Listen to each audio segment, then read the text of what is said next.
Hola, buenos días a todos y todas.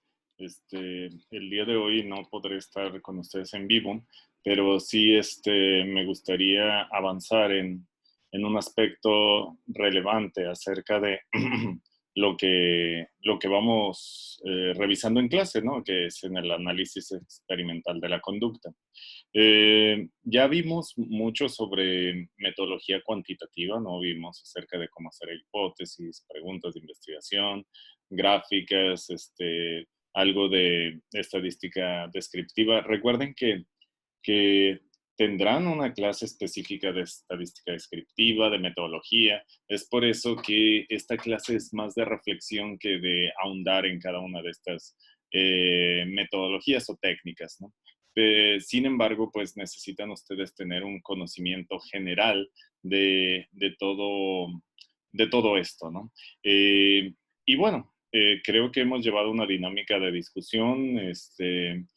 Muchos de ustedes han tenido grandes avances en cuanto a la comprensión de elementos que incluso estudiantes de posgrado les cuesta trabajo o comprender, ¿no? Por ejemplo, la cuestión de cómo hacer una hipótesis que realmente sea una hipótesis, ¿no?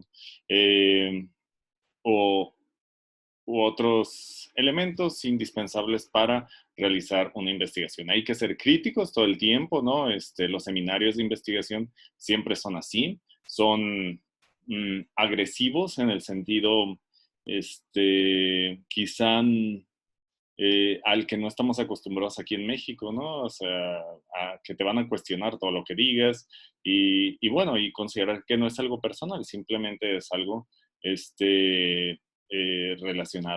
relacionado al trabajo que vienen realizando, ¿no?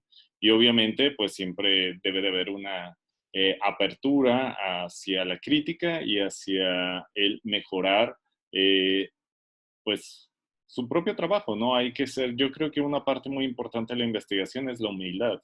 Muy pocas veces se habla de eso, se trabaja en eso, pero a veces nos casamos tanto con nuestras hipótesis que queremos forzosamente que sean reales, ¿no? Entonces hay que ser humildes, hay que ver cuando realmente los datos, la realidad o todas las evidencias empíricas no apuntan a que tenemos la razón, pues hay que aceptarlo, ¿no? Obviamente, hay que hacer los cambios que sean pertinentes y hay que, pues, mejorar la situación, ¿no? Entonces, vamos a hacer algunas este, consideraciones respecto a la, a, al seguimiento del análisis experimental de la conducta, ¿no? Entonces, ya vimos muchas metodologías cuantitativas, bueno, o al menos algunos acercamientos. Ahora vamos a ver con la parte cualitativa, ¿no? El análisis cualitativo generalmente no tiene, o a veces es catalogado como menos rígido que el cuantitativo, ¿no? Obviamente son cuestiones muy distintas. Lo cuantitativo se tiene un control mayor de las variables, ¿no? En lo cualitativo no, y en lo cualitativo va a ser un tanto más fenomenológico, recuerdan ese término. Es decir, que va a valer más la interpretación o cómo el sujeto interprete la realidad, ¿no? Entonces, para ello, pues es necesario pues, utilizar algunas técnicas.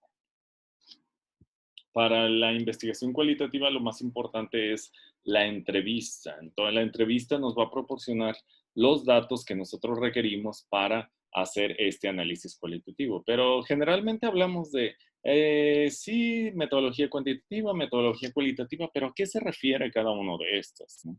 Entonces, la cuantitativa pues ya quedó, es obviamente la herramienta que necesitamos, es la estadística, ¿no? Ser estadística descriptiva, estadística inferencial, que van a tener una clase específico de eso y en donde van a aprender cómo hacer todas esas valoraciones sobre la estadística, ¿no? Sin embargo, en el caso de la metodología cualitativa es otra complejidad, ¿no? En cuanto a la metodología y las técnicas que van a implementar. Lo que tienen que hacer ahí es estructurar la información, ¿no? ¿qué es lo que tienen como datos, ¿no? A diferencia de la metodología cuantitativa, en donde los datos son números, ¿no? 1, 2, 3, 4, 5, recuerden los niveles de medición también. En la metodología cualitativa, sus datos van a ser textos, es decir, lo que las personas contestan, ¿no? Por ejemplo, si hacen una entrevista a alguien que tiene depresión, ¿no? Y entre las preguntas le hacen, no, pues, ¿cuál es o qué sientes cuando en tales situaciones? No, no, pues es que siento que me come la tierra y quiero vivir en una cueva, ¿no? Por ejemplo. Entonces, eso es algo que se debe de entrecomillar y es parte de su información, ¿no? Por ejemplo, imagínense que ustedes están estudiando la vivencia subjetiva de la depresión, ¿no? O sea, y esto es muy importante porque generalmente nosotros le damos más peso a las cuestiones un tanto más medibles y cuantificables, pero también es importante cómo las personas interpretan la realidad, ¿no? ¿Qué es vivir con depresión? ¿Y para qué quieren esa información? ¿Para qué quieren saber cómo las personas entienden la depresión? Pues obviamente para tener intervenciones más eficaces, ¿no? Recuerden que aquí entran muchas cosas, representaciones sociales, cuestiones culturales, aprendizaje social, ¿no? Entonces, ahí la persona está reflejando muchas de las cuestiones que pues ha vivido, ¿no? Bueno, entonces lo que tienen que hacer es estructurar los datos recolectados, las experiencias de las personas, ¿no? Las entrevistas deben de estar relacionadas con esas experiencias. ¿Qué se siente o cuál fue tu estado de ánimo cuando te dijeron cuando te dijeron por primera vez que tenías cáncer, ¿no? Entonces la persona, no, pues sentí que esto, ¿qué es lo que se te viene a la mente? No, pues que mi familia, mi empleo, pues los problemas económicos, ¿no? Entonces ustedes van a ir estructurando eso. Lo que tienen que ver ustedes es ver cuántas personas, bueno, no cuántas, pero sí de qué manera las personas viven esos fenómenos, ¿no? Viven determinadas cuestiones. ¿Qué es lo que piensas por ejemplo, del involucramiento de las mujeres en áreas donde anteriormente no se les permitía trabajar, por ejemplo, la ingeniería, ¿no? Y créanme que esas investigaciones son verdad, ¿no?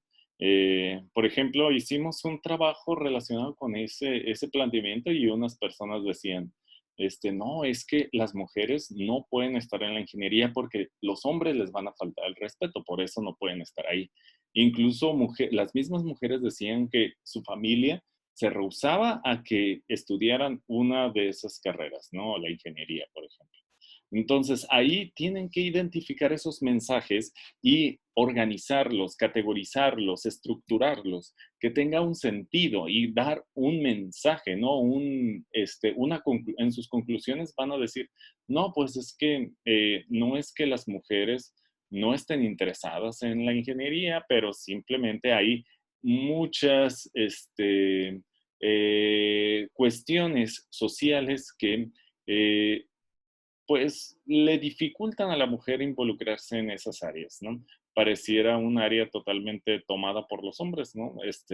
Por ejemplo, y les seré sincero, ¿no? En una reunión que tuvimos con representantes de diferentes facultades, alguien, no quiero decir, o de un lugar dijo, que en su salón o en su grupo de hecho de agronomía, las mujeres que estaban, eran, pues no eran femeninas, ¿no? Entonces, en palabras textuales, porque en la metodología cualitativa van a utilizar mucho lo textual, ¿no? En palabras textuales dijo que las mujeres de agronomía se parecían a Shrek, ¿no? Entonces, eso obviamente pues es un comentario muy ofensivo, pero eso está fluyendo ahí en la sociedad. Ese mensaje le llega a las niñas, le llega a las adolescentes, ¿no? Y, y se lo creen y están pensando que probablemente yo no quiero ser Shrek, entonces no voy a estudiar agronomía, ¿no? Es decir, esos comentarios impiden que las personas tomen ciertas decisiones, ¿no? Desalentan a las personas. Entonces, a eso me refiero con profundizar en la metodología cualitativa, ¿no? Puede ser los temas son infinitos, ¿no? Pueden tocar el tema que ustedes deseen y créanme que les va a dar mucho, mucho de qué hablar, ¿no? Obviamente es un proceso ecléctico, donde el investigador analiza, deduce similitudes y diferencias entre otros datos. Es muy importante esta cuestión porque en metodología cualitativa nada está escrito, ¿no? La información puede estar fluyendo, cambiando, les va a dar cierto norte, pero pues les va a apoyar todo, ¿no? Existen diferentes análisis cualitativos, obviamente, está la etnografía, la teoría fundamentada o la Grand Theory, la fenomenología, el feminismo, el análisis del discurso, el análisis convencional, el análisis semiótico y los postestructurales, ¿no?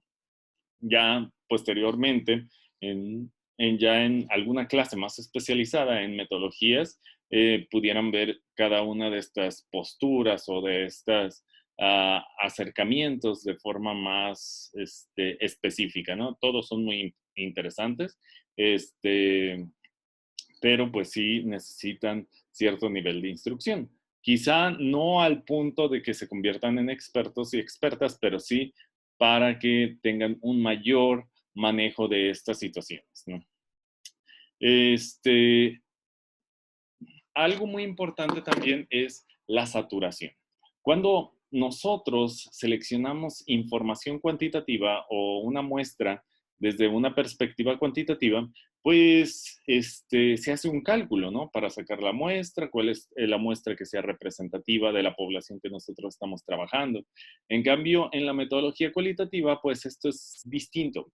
Se habla de saturación, es decir, ver que um, la información ya es repetitiva, ¿no? Entonces, ustedes van a ser el termómetro de esa saturación. Se darán cuenta de que las personas pues ya dejan de decir información relevante y pues ya no están diciendo nada, ¿no? O están diciendo lo mismo. Entonces, ahí es cuando dicen, no, pues ya es suficiente. Ya me voy ahora sí, al escritorio a transcribir las entrevistas, a hacer cierto análisis y hacer todo lo que sigue, ¿no? Que es la categorización, codificación, entre otras cosas, ¿no? El análisis, y dependiendo de la perspectiva que ustedes hayan elegido, ¿no? Entonces, es muy importante esa situación, ¿no?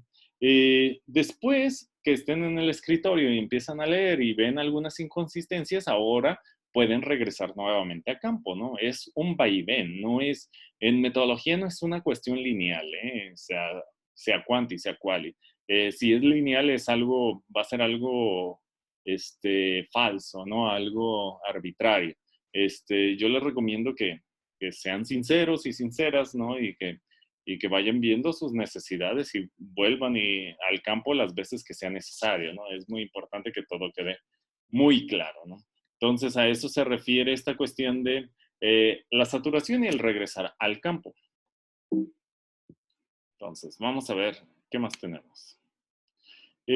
Las generalidades de la investigación cualitativa se basan en algunos puntos. Nosotros vamos a llegar hasta el punto número 1, que es la reducción de los datos, ¿no? Entonces, nosotros lo primero que tenemos que hacer después de una entrevista, obviamente ustedes ya deben de tener cierto conocimiento para cuando llegan a este nivel de cómo hacer entrevistas, ¿no?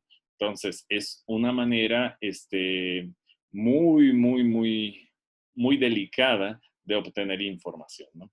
Entonces, hacer una entrevista pues debe de implicar ciertas cosas, ¿no? El, el resultado que obtengan de esa entrevista va a ser su data, ¿no? Sus datos, su información. Es como en la cuantitativa que llegan sus números, etcétera, ¿no? Pero en la cualitativa pues vamos a tener esa data. Lo que sigue es transcribir esa información. Transcribir, ahí es un trabajo que obviamente tienen que hacer, ¿verdad? Si ustedes deciden la investigación cualitativa, pues hay que transcribir todo lo que las personas les dicen, ¿no? Entonces, ya si son investigadores, pues van a tener becarios, ¿no? O hay algunos programas que les transcriben el audio, pero pues yo les recomiendo que sea algo más, eh, pues que ustedes se involucren, ¿no? Porque si lo hacen al estar escuchando nuevamente las narraciones de las personas, ustedes van a estar incluso entendiendo otras cuestiones, ¿no? Porque ya tienen un panorama general de lo que les dijeron todas las personas y ahora las van a, pues a juntar, ¿verdad? Y ya no va a ser la misma información que tenían con la primera entrevista a la última, ¿no? Entonces, generalmente la metodología cualitativa no implica muchas personas, ¿no? Si acaso unas 10 entrevistas, dependiendo, ¿no? Entonces, por ejemplo, si su tema de investigación es de, ¿qué les gusta? Eh, campesinos, ¿no? Campesinos que que están en problemas, no sé, que tengan algún problema eh, con, con la Secretaría de Agricultura, por ejemplo, ¿no? O qué sé yo, ¿no? Entonces, eh, bueno, mejor aún, campesinos, si quieren ver eh, el, cuál es su percepción sobre el apoyo del gobierno hacia el campo, por ejemplo, ¿no? Entonces ustedes entrevistan a esos campesinos, a 10 campesinos, hacen entrevistas y ya les irán diciendo, ¿verdad? Obviamente también tienen que tener cierto cuidado a quién van a entrevistar, ¿verdad? Si entrevistan a personas con una misma línea, obviamente la información va a estar sesgada, ¿no? Tiene que ser azaroso también a quién van a entrevistar y a qué comunidades, etcétera, ¿no? Entonces, pues estos datos se tienen que transcribir, se van a tener transcritos y posteriormente viene esa reducción de los datos. Van a organizar y categorizarlos, ¿no? Para ello tienen que tener un sistema categorial a priorístico. ¿Qué quiere decir esto? ¿No? A priorístico es antes de, a priori. Hacen, digamos que una serie de categorías respecto al tema que estén tratando, ¿no? Por ejemplo, en el caso de del trabajo comunitario, ¿no? Con los campesinos, pues pueden poner, se pueden imaginar algunas categorías que ellos van a decir, ¿no? Los bajos costos de los productos que ellos venden, que hay personas que acaparan todo el mercado, que no hay apoyos específicos para ellos o que no había apoyos para ellos, ¿no? O que simplemente pues los jóvenes ya no quieren participar en el campo y prefieren hacer otras cosas, ¿no? Entonces, ese es su sistema categorial a priorístico. Lo mismo con cualquier tema. Por ejemplo, si investigan a personas que viven con VIH, ¿no? ¿Cuál va a ser su sistema categorial a priorístico? Familia, su vida sentimental, ¿no? La influencia en su trabajo, los costos de vida que tienen además por vivir en esas condiciones, ¿no? Por ser VIH positivo, entre otras cosas, ¿no? Entonces, van a ver más o menos eso. Eso lo van a poder ir ideando conforme vayan escuchando las entrevistas, ¿no? Entonces, eso les va a servir como una guía. Sin embargo, no va a ser lo, lo único que tengan que hacer, ¿no? Ni va a ser lo que vaya a ser determinado, ¿no? Entonces, hay varias cosas que deben de considerar. Hay unas cuestiones que ustedes las consideran a priori, pero conforme vayan avanzando se va a ir modificando, ¿no? No se estanquen en una sola forma de trabajar. Algo que ustedes van a hacer es la codificación abierta, ¿no? Entonces, yo les voy a pasar una entrevista, de hecho va a ser parte de la clase también, la van a leer, si se puede la transcriben o la copian y pegan a un Word para poderla editar, ¿verdad? Entonces, lo que van a hacer ustedes es identificar ciertas palabras clave. Las palabras clave o, digamos, las categorías, ¿no? Van a ser, no quiere decir que sea una sola palabra, ¿no? Hay que hacer categorías. Por ejemplo, y aquí se utilizan mucho los colores, ¿no? Aquí tenemos la palabra clave convivencia y resolución de conflictos, ¿no? Entonces, bueno, aquí está cortado, no se ve muy bien toda la información, pero pues generalmente ustedes hacen sus palabras clave, sus categorías, hacen este tipo de tablas y pues van coloreando a qué se refiere, ¿no? Por ejemplo, una entrevista a un, a, a un campesino, ¿no? Entonces, en donde el campesino haga referencia a que, a que la sociedad los trata mal, por ejemplo, que son vistos de determinada manera, hay que ponerlo en verde. Cuando el campesino haga referencia a que los jóvenes no quieren ayudarlos, no quieren ser parte de, hagan referencia. Cuando y pónganlo de color naranja, por ejemplo. Cuando el campesino hable de del temporal, ¿no? Del mal temporal, que no hay, que está, hay menos lluvias, etcétera, hay que ponerlo azul, ¿no? Y hay que ser lo más textual posible, ¿no? En el caso de las personas con VIH, ¿no? Cuando la persona hable sobre el sentimiento de rechazo, hay que ponerlo, o el estigma social, hay que ponerlo en verde, por ejemplo. Cuando les hable sobre las dificultades que tienen para encontrar un trabajo, hay que ponerlo en azul, ¿verdad? Cuando les hable, los colores, les digo, son arbitrarios, son los que se me están ocurriendo, no vayan a pensar que se van a usar esos colores todo el tiempo, ¿no? O sea, ya ustedes deciden. Lo importante aquí es que identifiquen las categorías y en el texto qué es lo que aborda cierta categoría, ¿no? Entonces, hay que ser muy cuidadosos en ese aspecto, ¿no? Entonces, espero en esta parte no tengan duda, ¿eh? Se pueden utilizar las palabras clave. Aquí tenemos otros ejemplos: vivencia para la paz y la democracia, fortalecimiento en derechos, respeto a las libertades fundamentales, convivencia y resolución de conflictos. Ustedes van a ir generando estas palabras clave y le van a dar sentido a esto, ¿no? Eh, Posteriormente, lo que ustedes van a generar es un esquema, ¿no? Por ejemplo, aquí viene vivencias y cultura de los derechos humanos y se codifica con la vivencia de la cultura de los derechos humanos en la escuela. Relaciones y comunidad educativa, relaciones de respeto por la dignidad humana entre. O sea, lo que ustedes van a hacer es hilar esas ideas que identificaron en el texto. ¿Cómo están relacionadas? Obviamente tienen que tener cuidado con que sí realmente estén relacionados. En la metodología cualitativa suele involucrarse mucho nuestros prejuicios, ¿no? Ya, ya sea positivos o negativos, ¿no? Hacia la comunidad con la que nosotros estamos trabajando. Hay que ser lo más imparcial posible, ¿no? Ustedes deben de ser objetivos incluso en lo subjetivo. Pero sí, hay que darle sentido a todas esas categorías que estén generando, ¿no? Entonces, ¿qué es lo que van a hacer? Lo que van a hacer es eh, en la entrevista que yo les voy a proporcionar, van a identificar las categorías que puedan ver, ¿no? Identificarlas, identificar los textos que hagan referencia a esto, hacer un listado y hacer un esquema como este, ¿no? Ver qué tiene relación con qué. Por ejemplo, el prejuicio en las personas con VIH, ¿no? Pueden estar relacionadas con el rechazo o el desempleo, ¿no? Por ejemplo. ¿Qué genera qué? Según los textos, ¿no?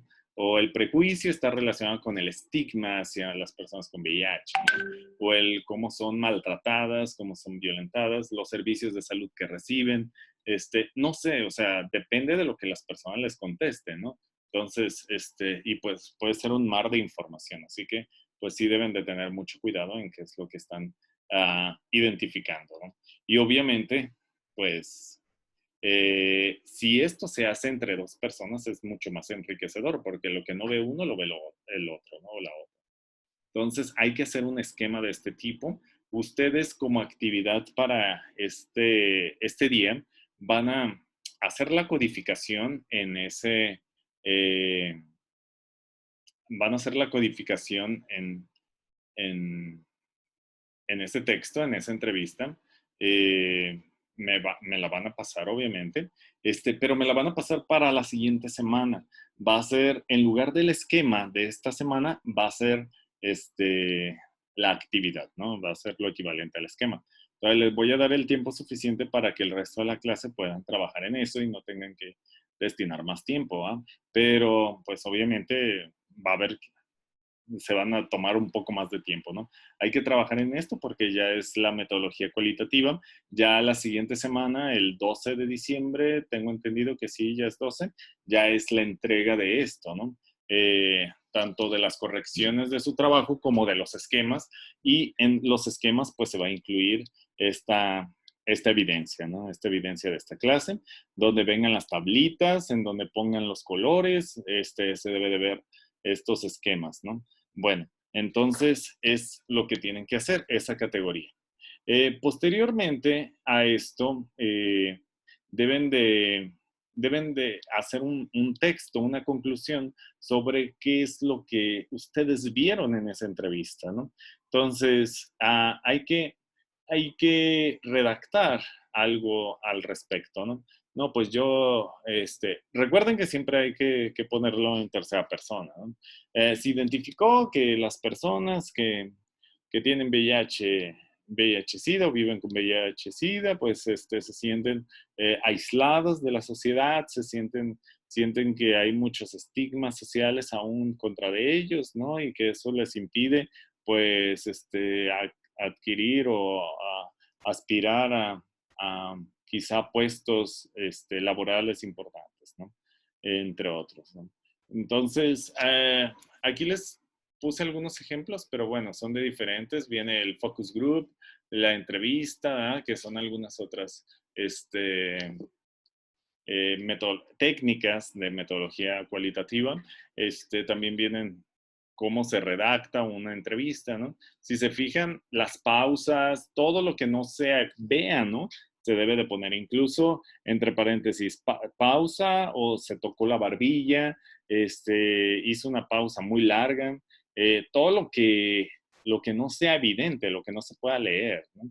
Se, y que sea obvio, ¿no? No van a ser interpretaciones. Es que estaba enojado, ¿no? No. Eso no se pone. Se pone, no, pues se levantó de su silla, dio la vuelta y se volvió a sentar, ¿no? Eso es algo que sí realmente sucedió, pero no vayan a poner, es que estaba enojado, ¿no? Eso es una precisión suya, que probablemente sí sea cierto, pero eso no se pone. Bueno, entonces ahí vienen algunos ejemplos. Y bueno, sigamos con la categorización. Entonces, les dejo este video y para que lo vean detenidamente y en varias ocasiones, obviamente, las dudas hay que compartirlas, hay que preguntar, ¿verdad? Ahí estaré al pendiente. Tengo una comisión y por lo tanto, pues no podré estar a la hora de la clase, ¿no? Pero sin embargo, pues ahí estamos en comunicación y cualquier cosa, pues seguimos por el grupo, ¿no?